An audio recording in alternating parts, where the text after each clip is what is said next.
మీకు యాప్ట్ అవుతుంది. జాగ్రత్తగా దేవుని సన్నిధిలో ఉన్నారు, ఆలోచించాలి మీరు. ఇప్పుడు విషయానికి వచ్చేద్దాం, ముగింపుకు వచ్చేద్దాం అండి. మంచిది పాస్టర్ గారు, కాపరి మాదిరితనంగా ఉండాలి, సంఘం కూడా ఆ మాదిరితనాన్ని నేర్చుకోవాలి. ఇప్పుడు ఏ విషయాల్లో మనం మాదిరితనాన్ని నేర్చుకోవాలి? 3. నంబర్ 1, 1 సంఘములో మనం మాదిరిగా ఉండాలి. ముందు పాయింట్లు చెప్పేస్తున్నాను, నోటీస్ చేసుకోండి. ఎక్కడెక్కడ మాదిరిగా ఉండాలి? మనం సంఘములో మనం మాదిరిగా ఉండాలి. వింటున్నారా? 2, కుటుంబములో మనం మాదిరిగా ఉండాలి. ఎక్కడ ఉండాలి? కుటుంబంలో. 3, సమాజంలో మనం మాదిరిగా ఉండాలి. అయిపోయింది నా వర్తమానం. ఇప్పుడు నేను వివరణలోకి వెళతాను, జాగ్రత్తగా. ఎక్కడెక్కడ ఉండాలి మనం మాదిరిగా క్రైస్తవులారా? 1, 2, 3. నంబర్ 1, సంఘంలో సేవకుడైనా విశ్వాసులైనా ఎలాగ ఉండాలి? అందరికీ మాదిరిగా ఉండాలి. తిమోతికి కూడా అది చెప్తున్నాడు. నీ ప్రవర్తనలోనూ ఏమండి, తిమోతికి రాసిన పత్రిక, ఒకసారి ఆ సందర్భాన్ని చదువుదాం. తిమోతికి రాసిన పత్రిక, మొదటి పత్రిక, 4వ అధ్యాయం 11వ వచనం. ఈ సంగతులను ఆజ్ఞాపించి బోధించు, ఆజ్ఞగా బోధించు. నీ యవ్వనాన్ని బట్టి తిమోతి, ఎవ్వడు కూడా నిన్ను ఏలెత్తి చూపించడానికి లేదు. నీలో తప్పుందని అంచడానికి ఎవడో సరిపోకూడదు. అంత మాదిరిగా బతకాలి నువ్వు. తిమోతి, ఏ విషయాలు నువ్వు మాదిరిగా ఉండాలంటే నీ మాట మాదిరితనంగా ఉండాలి. నీ మాట ఎలా ఉండాలి? మాట్లాడితే ఇలా మాట్లాడాలరా అని అనిపించేలా ఉండాలట. ఏమండి, ఈ నోరు డ్రైనేజీరా, ఇవి నోరు కంపురా, అయ్యి బాబాయ్ చాలా ఇలాంటి వాళ్ళ నోట్లో నోరెట్టేసామా అని అనిపించుకునేలా ఉండకూడదట. మరి ఎలా ఉండాలట? మాటల్లో మాదిరితనం ఉండాలట. ఏమండి, ఇంకేమన్నాడు? ప్రవర్తనలో మాదిరితనం, ప్రేమలో మాదిరితనం, విశ్వాసంలో మాదిరితనం, పవిత్రతలో మాదిరితనం. సంఘములో ఉన్న విశ్వాసులకు ముందు నువ్వు మాదిరితనాన్ని చూపించు. బయట తర్వాత సంగతి. సంఘంలో మెప్పించగలవు. ఏమండి, మేరీమణి గారిని చూసి నేర్చుకోండి అని అనిపించేలాగా ఉండాలి. ఆ చిన్నారమ్మ గారిని చూసి నేర్చుకోండి అని అనిపించేలాగా ఉండాలి. ముందు సంఘం కితాబ్ ఇవ్వాలి. బైబిల్ చెబుతుంది ప్రియులారా, ఏది మన మాదిరితనం? బోధించే బోధకుల్లో నాకు మాదిరితనం ఉండాలి. ఆ బోధ విన్న విశ్వాసులు మీకు ఏం ఉండాలి? మాదిరితనం. ఇప్పుడు బోధకుల్లో మాదిరితనం ఉందా? బోధకులు ఏమి నేర్పించి మాదిరితనాన్ని నేర్పిస్తున్నారు?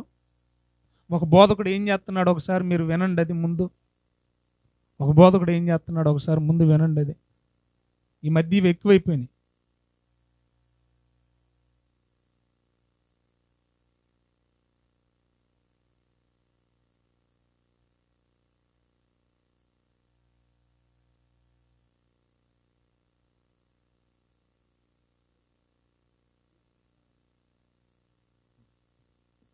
చూడనా దయచేసి, సెకండ్ క్లిప్ చూడు. ఒకవేళ గవర్నమెంట్ ఆఫీసర్ వచ్చి నువ్వు సెకండ్ క్లిప్ చూసుకో. సెకండ్ క్లిప్ బోధకుల మాదిరితనం. నిద్ర నడుతుంది, మంచి నిద్ర నడుతుంది. హలో హలో ఎవరమ్మా? పాస్టర్ గారు. ఎవరమ్మా అన్నాను. నేను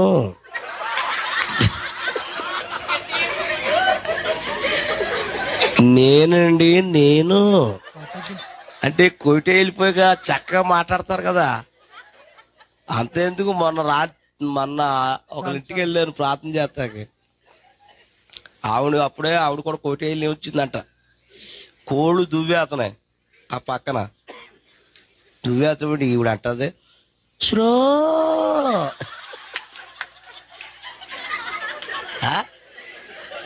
అయ్యో బాబోయ్. నేను అలాగే చూస్తున్నాను. అవి కదిలితేలేదు, మెదిలితేలేదు. మళ్ళీ అంటూ శ్రో ఇంకా రెచ్చిపోయి దువ్వేస్తున్నాయి అయ్యి.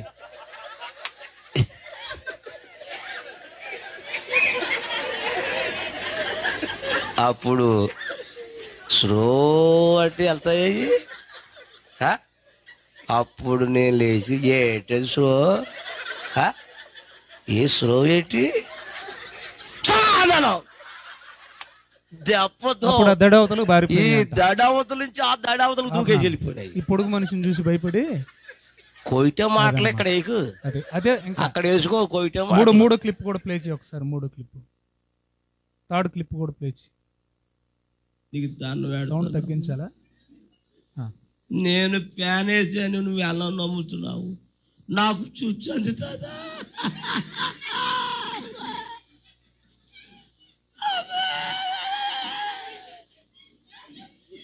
నాకు చుచ్చు అందుతుందమ్మా.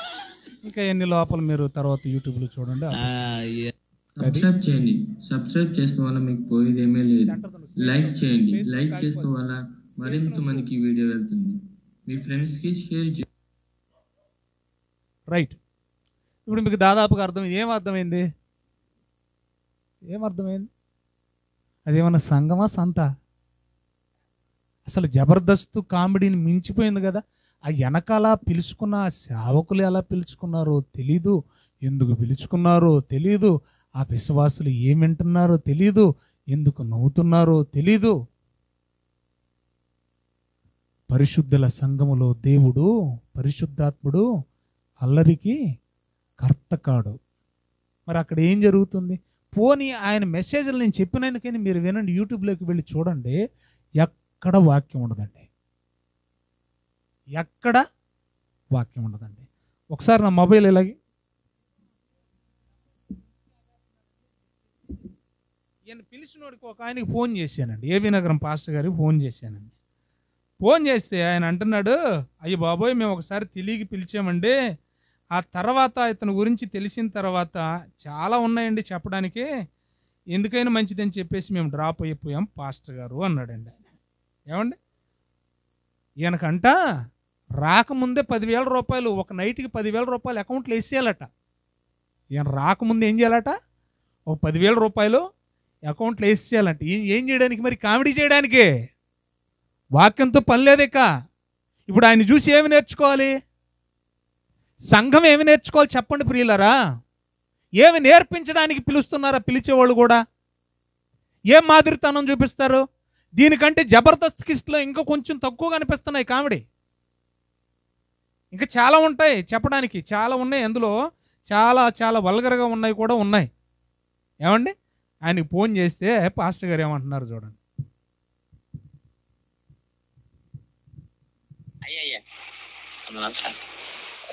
ఇన్ఫర్మేషన్ కోసం చూశాను అయ్యా. ముందుగా మీరు బాగున్నారు కదా అందరూ? మా సిస్టర్ గారు బిడ్డలు, దేవుడు మహాకృప అండి, అంత బాగున్నాండి అయ్యా. మంచి మాట. ఇక్కడ పాస్టర్ జోసఫ్ అంట, చాలా పొద్దుగా ఉంటారు కదా? అవునండి అయ్యా. ఏంటి అసలు అతను బ్యాక్గ్రౌండ్ ఏంటి? అతను అంత అంత అంత కామెడీ అయిపోయింది, అసలు వాక్యం లేదేంటి? అస్సలు లేదు అయ్యారు. అదే ఎందుకని వాక్యం అతను ఎందుకు పిలుచుకుంటున్నారండి? మరి విశ్వాసులైన ఇల్లు పాస్టర్లు కూడా ఆయన వెనకాల నుండి కూడా నవ్వుతున్నారు ఏంటండి అసలు? అవును సార్, అంటే 2017లో మన దగ్గరికి వచ్చాడండి. ఎక్కడ అతనిది? షేబ్రోల్ అని ఎక్కడ అటండి, వెస్ట్ గోదావరి సార్, షేబ్రోల్ దగ్గర. షేబ్రోల్ వెస్ట్ గోదావరిలో ఉందా? ఉన్నదండి. ఫోన్ నెంబర్ కూడా ఉంది. అయితే అతను జోకర్ టైప్ సార్. టైప్ ఏందండి పక్క జోకర్ అయితే? మళ్ళీ టైప్ ఏముంది? చూసాను నేను, కొన్ని చూశాను. వాక్యం అప్పటి నుంచి వెళ్ళబోతేదు. ఫిబ్రవరి అంటే మీకు దగ్గరే కదా? ఈ ఫిబ్రవరి కాదా మీలో 10% కూడా కృపలతనం అసలు చావుకుడే కాదండి. మీ లెక్కని వీళ్ళ లెక్క వస్తుంది తనే. బంగారం ఎప్పుడు అర్థం అవదు. మరి నేను ఇన్నిసార్లు వచ్చాను, నేను ఎప్పుడన్నా డిమాండ్ చేశానా మీ దగ్గర? కన్నా ఎప్పుడు బంగారం బంగారం డబ్బులు అడిగానా ఏ రోజైనా? అన్నయ్య మీ లెక్కని, ఎందుకంటే మాటలు గాని పుడుగుడు గాని. అవును సార్. వాడు ఏంటి జబర్దస్త్ కంటే భిన్నంగా వాడి ఎటకారం ఏంటి, వాడి ఆహార్యం ఏంటి, వాడి పరిస్థితి ఏంటి, ఈ వెనకాల ఈ స్టేజ్ మీద ఉన్న పెద్ద పెద్ద రెవరెంట్ వాళ్ళు నవ్వటం ఏంటి, స్టేజ్ కింద విశ్వాసుల ఏరింతలు ఏంటి, గోలేటి నాకు ఆ బుర్రపాడి నీకు ఫోన్ చేశాను అనమాట. చేబ్రోలు అంటే మీకు దగ్గరే కదా అని. ఈ చేబ్రోలు చేస్తారు అదే కదా ఇప్పుడు మీరు చెప్తున్నారు కదా. వెస్ట్ గోదావరి అంటండి నాకు అతనంటే చాలా చిరాకండి. ఎందుకంటే మాటలు కానీ ఆ తర్వాత డిమాండ్ కూడానండి. దేనికి? డబ్బుకే అండి మనవాడు. ఏం చేస్తున్నాడండి డబ్బులు ఇవ్వాలంటే ఆయనకి? అర్థం అవదు. మరి నేను ఇన్నిసార్లు వచ్చాను నేను ఎప్పుడు. సరే, మ్యాటర్ అర్థమైంది కదా. ఆయన డిమాండ్ అంట ఖచ్చితంగా 10,000 మీరు ఒక రాత్రికి నాకు అకౌంట్లో వేస్తేనే నేను వస్తాను, మిమ్మల్ని చక్కగా నవ్వించి పంపిస్తాను. ఇప్పుడు వెళ్దాం బైబిల్లోకి. నంబర్ 1, సంఘంలో మనం ఎలాగ ఉండాలి? బైబిల్లోకి వెళదాం. అందరూ బైబిల్లో పనిచేద్దాం. తిమోతికి రాసిన మొదటి పత్రిక 3వ అధ్యాయము 14-15 వచనాలు చదువుదామండి. తీసారా? తిమోతికి రాసిన మొదటి పత్రిక 3వ అధ్యాయము 14-15 వచనాలు చదువుదాం. శీఘ్రముగా నీ యొద్దకు వత్తునని నిరీక్షించుచున్నాను. అయినను ఒకవేళ నేను ఆలస్యం చేసిన ఎడల, తర్వాత చూడండి, కాపరికి లెటర్ రాస్తున్నాడు, అట్ ద సేమ్ టైం విశ్వాసులకు కూడా దాన్ని యాప్ చేస్తున్నాడు. ఏమని చెబుతున్నాడు? ఒకవేళ నేను రావడం ఆలస్యం అయితే తిమోతి నువ్వేం చేస్తావంటే, దేవుని మందిరములో అనగా జీవము గల దేవుని సంఘములో జనులు ఎలాగు ప్రవర్తించవలెనో అది నీకు తెలియాలనే నేను ఈ ఉత్తరాన్ని రాస్తున్నాను. పర్టికులర్గా ఒక ఉత్తరాన్ని ఎందుకు రాస్తున్నాడో తెలుసా? తిమోతి గారు పౌలుకి మొదటి ఉత్తరాన్ని ఎందుకు రాస్తున్నాడో తెలుసా? సంఘములో సేవకుడు విశ్వాసులు ఎలా బిహేవ్ చేయాలో అది రాస్తున్నాడు. ఎందుకు రాస్తున్నాడంటే 4వ అధ్యాయం 1వ వచనం చూడండి, డైరెక్ట్ అయిపోతున్నాను. ఇది కడవరి దినం అన్నాడు. అప్పటికే ఎలాంటి వాళ్ళు వచ్చారో అందుకే రాస్తున్నాడు. అప్పటికే ఎలాంటి వాళ్ళు వచ్చారో చూడండి దయచేసి.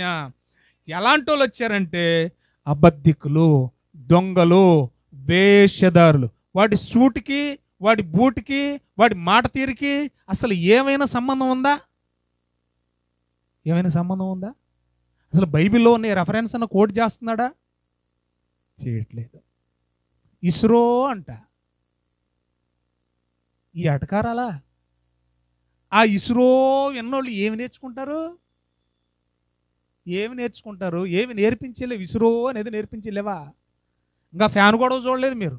ఫ్యాన్స్ ఇచ్చందలేదంటే వీడికి. అది గోల. ఇప్పుడు అన్నీ ఇలాంటివేనండి, ఒక్కటి కూడా సరైంది లేదండి. ఎనివే అంటున్నాడు, వీళ్ళంతా మోసగాళ్ళు, వీళ్ళంతా వేషధారులు, వీళ్ళంతా కపటలు అంటున్నాడు. చూడండి, ఈ కపటలు, ఈ మోసపరిచే ఇలాంటి వారి యందు ఏమండి, ఇది ఏంటంటే ఏ బోధ అట్టిది? వాక్యం లేని బోధ, దెయ్యం బోధ కాదా? అలాంటి వాటి యందు ఏం చేయొద్దు అంటున్నాడు ఆయన. లక్ష్యం ఉంచొద్దు అంటుంటే అలాంటి వాళ్ళని తీసుకొచ్చి పెట్టుకుంటారు. ఎందుకంటే జనం ఎక్కువ రావాలంటే కామెడీ ఎక్కువ ఉండాలి కదా. కామెడీ ఎక్కువ ఉండాలంటే కామెడీ బాగా చేసేవాడు ఉండాలి కదా. వాక్యంతో పని లేదు ఇప్పుడు. ఎక్కువైపోయినాయండి. దేవుడు ఎప్పుడో చెప్పేశాడండి. ఏమంటున్నాడు చూడండి, ఇలాంటి బోధ యందు లక్ష్యం ఉంచి ఏమైపోతారంట అలాంటి బోధ వింటే? విశ్వాస భ్రష్టులగుదురు. చాలండి, పరిశుద్ధాత్ముడు తేటగా చెప్పేశాడు. ఇలాంటి వింటే ఏమైపోతారు? మీరు విశ్వాసంలో భ్రష్టులైపోతారు అన్నాడు. మరి ఏం చేయాలి? సంఘం ఏ విషయంలో ఎలా మాదిరిగా ఉండాలి?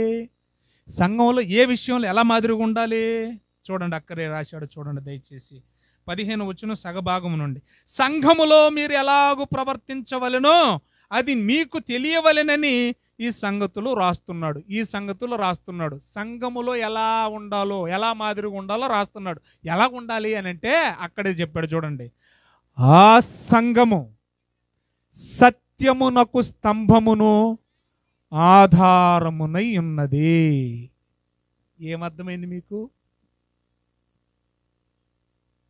సంఘం అట దేనికి స్తంభం అట? సత్యం అంటే ఏంటి అంటే సంఘంలో ఏముండాలి?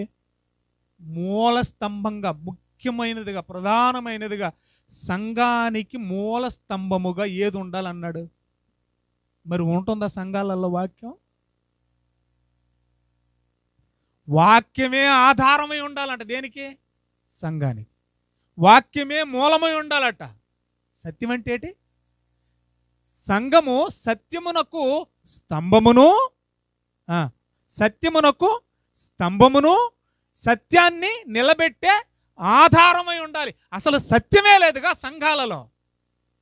సంఘమా, పాస్టర్ కానీ విశ్వాసి కానీ సంఘంలో మాదిరిగా ఉండాలి. ఏ విషయంలో తెలుసా?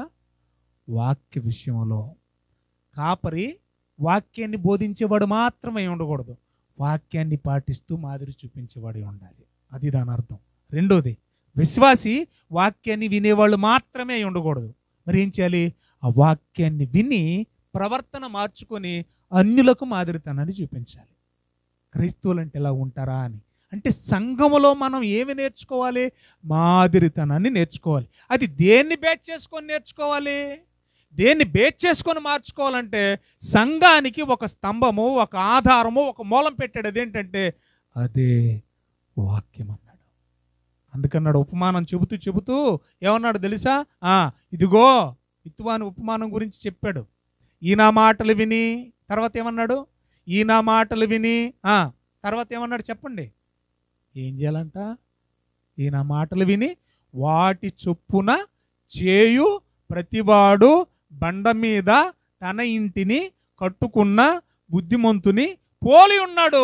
వరదలు వస్తాయి, తుఫాన్లు వస్తాయి, ఏదొచ్చినది ఏమీ వనకదు బెనకదు అన్నాడు. అంటే ఇప్పుడు మన ఆత్మీయ జీవితాన్ని దేని మీద కట్టుకోవాలట? ఈ నా మాటలు అన్నాడు. ఈ నా మాటలు విని. అర్థమవుతుందా? ఆ బండ కూడా క్రీస్తే. ఆ బండ క్రీస్తే. ఆ క్రీస్తే వాక్యం. టోటల్గా మన పునాది ఏమై ఉండాలి? మన మాదిరితనానికి పునాది ఏమై ఉండాలి? వాక్యం. మరి వాక్యం మీద కట్టబడుతున్నాయా మన జీవితాలు? వాక్యం ద్వారా మనం మారుతున్నామా? మాదిరితనాన్ని నేర్పిస్తున్నామా లోకానికి? సంఘములో మనం ఎలాగ ప్రవర్తించాలో సంఘంలో నేర్చుకోకపోతే ఇంక నువ్వు ఎక్కడ నేర్చుకోలేవు. సంఘంలోని ఇంత చెత్త ఉంటే ఏమండి మనం లోకానికి ఏమి నేర్పిస్తాం? గదే చెత్త నేర్పిస్తాం. లోకంలో ఆల్రెడీ చెత్త ఉంది. ఆ చెత్తను బాగు చేయడానికి మనం ముందు సంఘంలో బాగుపడాలి. మనమే సంఘంలో చెత్త అయిపోతే లోకంలో ఉన్న చెత్త ఏం తీసేస్తాం? చెత్త మరొక చెత్తనేం తీసేయలేదు. సంఘములో వాక్యం మీద కట్టబడాలన్నాడు. అసలు సంఘం అంటేనే వాక్యం మీద కట్టబడింది, వాక్య ఆధారితమైనది, వాక్యానికి మూలమైనది. ఏంటది? సంఘం. వాక్యం లేని సంఘాలు ఎన్నో ఉన్నాయి ప్రియులారా. ఇలాంటి బుర్ర కథలు, చిట్టి కథలు, పొట్టి కథలు, ఏమండి కాకమ్మ కథలు చాలామంది చెప్పేవాళ్ళు ఉన్నారండి. వాక్యం కరువైంది, జాగ్రత్త. ఇంకేమన్నాడు చూడండి, సంఘంలో ఎలా ఉండాలో ఏం చెబుతున్నాడో చూడండి దయచేసి. సంఘంలో ఎలా ఉండాలని చెప్తున్నాడో చూడండి దయచేసి. ప్రవర్తన గురించి మాట్లాడుతూ ప్రసంగి గ్రంథం 5వ అధ్యాయము 1వ వచనం. సంఘంలో మనం ఎలా ఉండాలి? నంబర్ 1 ఒకటి నేర్చుకున్నాం. ఏంటది?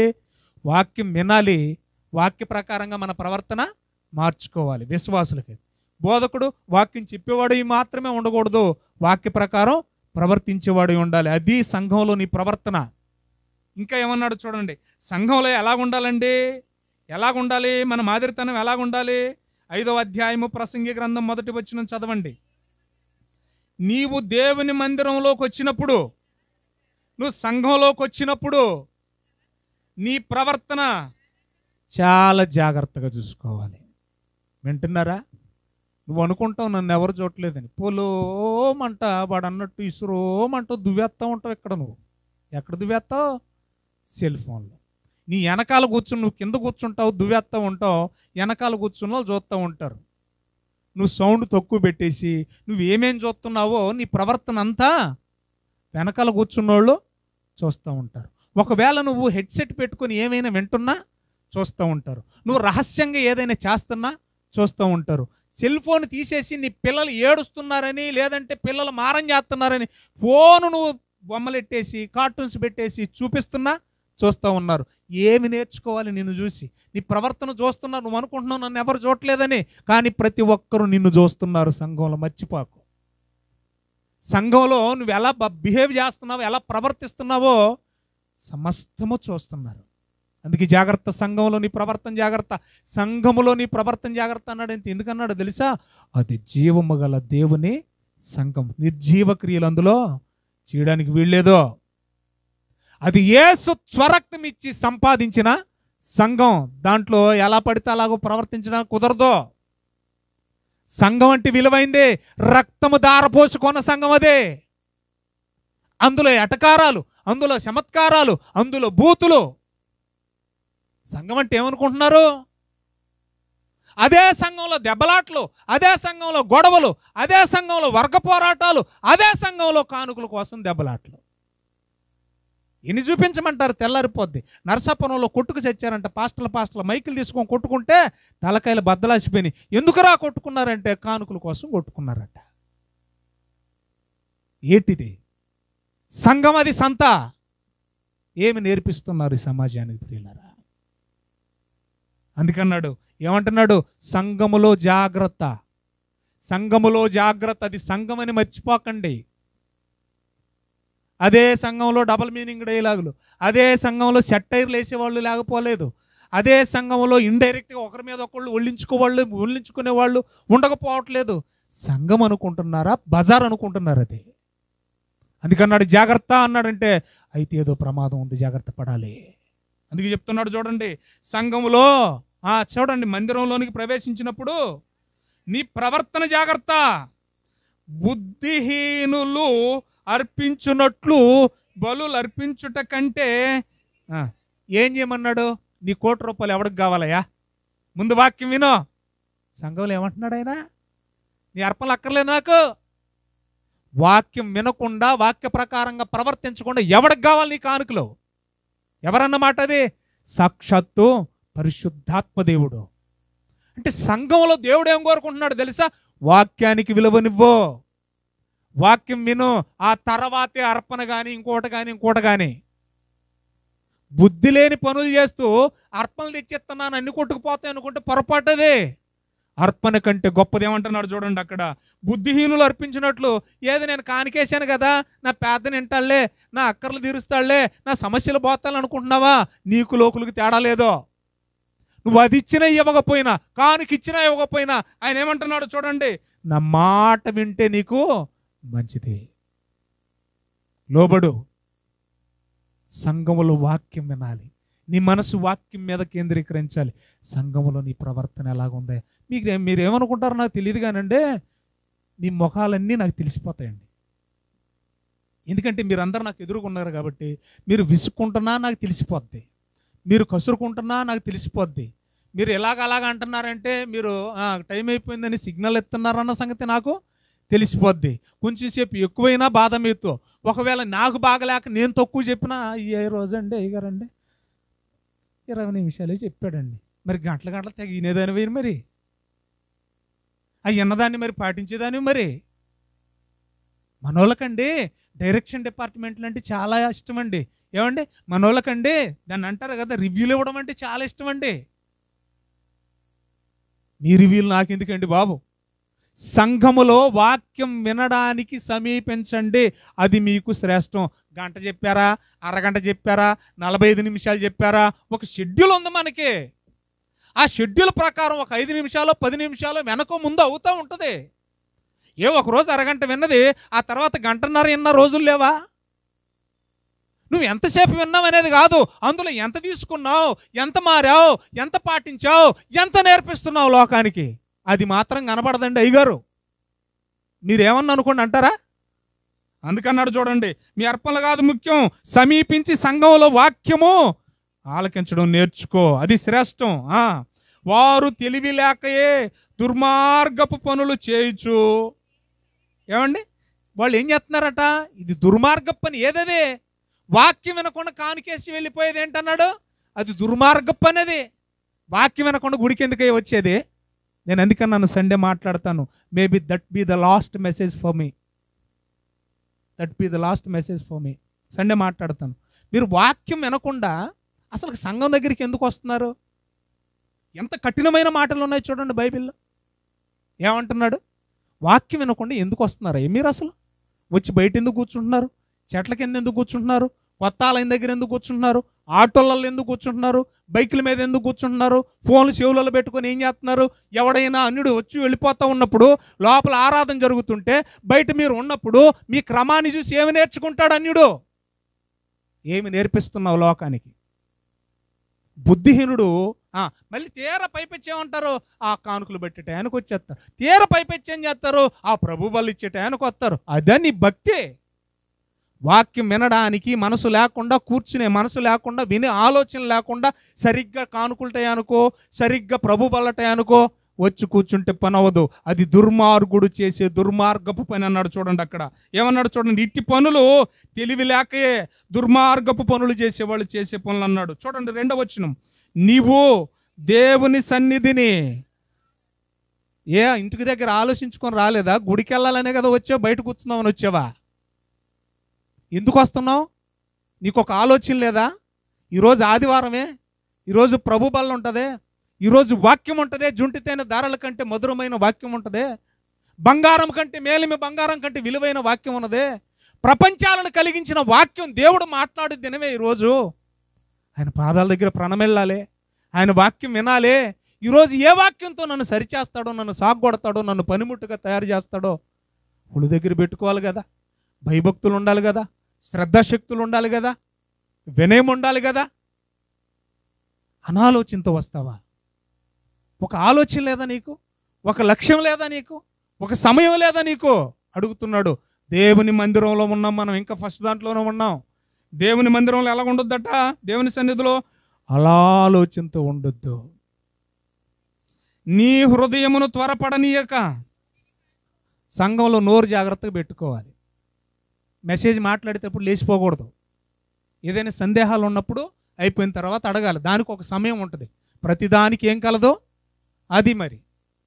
కాబట్టి సంఘంలో ఉన్నప్పుడు ప్రతిదానికి ఒక ఆర్డర్ ఉంటుంది, ప్రతిదానికి ఒక ప్రోటోకాల్ ఉంటుంది, ప్రతిదానికి ఒక పద్ధతి ఉంటుంది. కంగారు పడి మాటలు సంఘంలో మాట్లాడకూడదు. ఎందుకంటే అది జీవము గల దేవుని సంఘం. అది క్రమంగా ఉండాలి.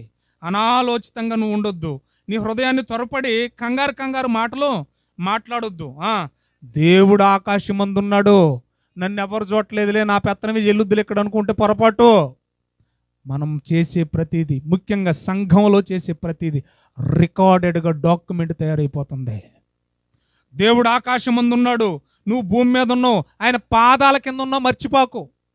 తొక్కిపెట్టి నార తీసేస్తాడు ఆయన.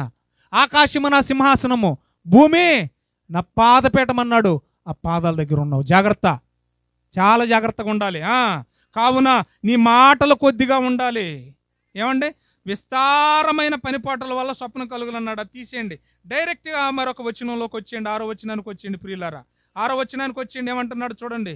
నీ దేహమును, ఇవన్నీ చేయడం వల్ల ఏమవుతుందో చూడండి. నీ దేహమును శిక్షకు లోపరుచుకునే అంత పని సంఘములో నీవు నోరు జారడం వల్ల తెచ్చుకోకు. చూసారా? సంఘంలో నువ్వు అనాలోచితంగా ఉండడం వల్ల తెచ్చుకోకు. సంఘంలో నువ్వు కానుకేసేసి దేవుని వాక్యం వినకుండా ప్రవర్తించడం వల్ల తెచ్చుకోకు. ఇప్పుడు ఏమన్నాడు? ఈ పయ్యన్ని చదువుకుంటూ వస్తే ఏమన్నాడు తెలుసా? సంఘంలో నువ్వు జాగ్రత్తగా ఉండకపోయినా, బుద్ధిహీనులాగా అర్పణలు వేసేసి వాక్యం వినకుండా వెళ్ళిపోయినా, సంఘంలో అనాలోచితంగా ఉన్నా, సంఘంలో దుర్మార్గ పనులు చేసినా, సంఘంలో నీ నోరు కాసుకోకుండా ఇష్టం వచ్చినట్టు బిహేవ్ చేసినా, నువ్వు ఏది చేసినా కూడా సంఘంలో చేస్తున్నావు, దేవుడు పైనుండి చూస్తున్నాడు అంటున్నాడు. చూడండి, నిన్ను శిక్షకు గురి చేస్తాడు. ఇవన్నీ ఏం చేస్తాడట? నీ దేహమును శిక్షకు లోపరచున్నంత పని నీ నోటి ద్వారా జరగనీయకము. అది పొరపాటు. తప్పు చేసేసి మనిషిలో ఉన్న నైజం ఏంటంటే పొరపాటున జరిగిందండి. ఇది లోకస్తుడికి తగును. కానీ ఇక్కడ ఏమన్నాడు తెలుసు దేవుడు? నువ్వు పొరపాటు చేయడానికి లేదు, పొరపాటున జరిగిందనే మాట కూడా నీ నోట రావడానికి లేదు. He's a Christian. అతడండి క్రైస్తవుడు అంటే, ఆమెండి క్రైస్తవురాలంటే అంటున్నాడు. చూడండి ఏమన్నాడు 6వ వచనంలో. ఇదిగో ఈ పనికిమాలిన పనులన్నీ చేసేసి నీ దేహానికి శిక్ష తెచ్చుకోవద్దు. ఇది ఒకవేళ ఎందుకురా ఇలాంటి పొరపాటు చేసావని ఎవడన్నా అడిగితేనంట సంఘంలో అంటున్నాడంటే ఏమని? పొరపాటున జరిగను అని దోత ఎదుట చెప్పకము. పొరపాటున జరిగిందనే మాట కూడా క్రైస్తవుడా? పొరపాటునేంటి అసలు? పొరపాటును కూడా అసలు నువ్వు తప్పు చేయకూడదు. అది మ్యాటర్ అక్కడ. నీ మాట ద్వారా కానీ నీ ప్రవర్తన ద్వారా కానీ సంఘంలో పొరపాటును కూడా ఏం చేయకూడదు, తప్పు చేయకూడదు. అందుకే చెప్తున్నాడు చూడండి, నీ మాట వలన దేవునికి కోపము పుట్టించి నీవేళ నీ కష్టమును వ్యర్థపరుచుకుంటావు అన్నాడండి. చాలండి. ఏం చేద్దాం? సంఘంలో ఏం చేయమంటున్నాడు? సంఘంలో ఏం చేయమంటున్నాడు? నీ ప్రవర్తన జాగ్రత్త, మందుకు మాదిరిగా ఉండాలి. హెబ్రీయులకు రాసిన పత్రిక 10వ అధ్యాయం 24 వచనం. సంఘానికి మనకు ఒక టైం సెన్స్ ఉండదు, సంఘానికి రెగ్యులర్గా రావాలన్న ఆలోచన ఉండదు. ఏమండి, మరి సంఘాన్ని ఎందుకు కట్టుకున్నాం మనం? ఒక సంఘంగా ఎందుకు ఫామ్ అయ్యాం మనం రాకపోతే ఎవరు వస్తారు? ఏమండి, ఆ దినము సమీపించే కొలది హెబ్రీయులకు రాసిన పత్రిక 10వ అధ్యాయం 24 వచనం, కూడుకోవడం మానొద్దు అన్నాడు. ఏమన్నాడు? మందిరములో సమకూడడం మానొద్దు అన్నాడు. మందిరం మానొద్దు అన్నాడు. మీ భాషలో చెప్తున్నాడు. యేసు ప్రభు రాకడ సమీపించుకొద్ది ఏం చేయొద్దు అన్నాడు? మందిరం మానొద్దు అన్నాడు. అదేనా ఉంది మీ వాక్యంలో? సమాజముగా కూడుట మానక అన్నాడు. కొందరిలాగా మీరు ఉండదు అంటే కొందరు ఉన్నారని చెప్తున్నాడు కదా. అందరిలాగా అన్నాడు, కొందరు అన్నాడా? మనం అలాగ ఉండొద్దు అన్నాడు. సంఘంలో మన ప్రవర్తన ఎలాగుందండి చూడండి. మార్తమ్మ పాటలు మనం చాలాసార్లు విన్నాం కదా. ఆ యాంకర్ అడుగుతున్నాడు, ఏమని అడుగుతున్నాడు తెలుసా? అమ్మా, ఒకవేళ ప్రభుత్వం వాళ్ళు పెన్షన్ ఇచ్చే కార్యక్రమం ఆదివారమే పెట్టారు అనుకోండి, నువ్వు ఆదివారం గుడికి వెళితే నేను పెన్షన్ ఇవ్వను అన్నాడు అనుకోండి, అప్పుడు గుడి మానేస్తావా పెన్షన్ మానేస్తావా అని అడిగాడు. అప్పుడు ఏమన్నది ఆవిడ చూడండి ఒకసారి ఆవిడ ఏమన్నది ఒకసారి వినండి. మనం ఏం చేస్తున్నాం ఒకసారి చూద్దాం.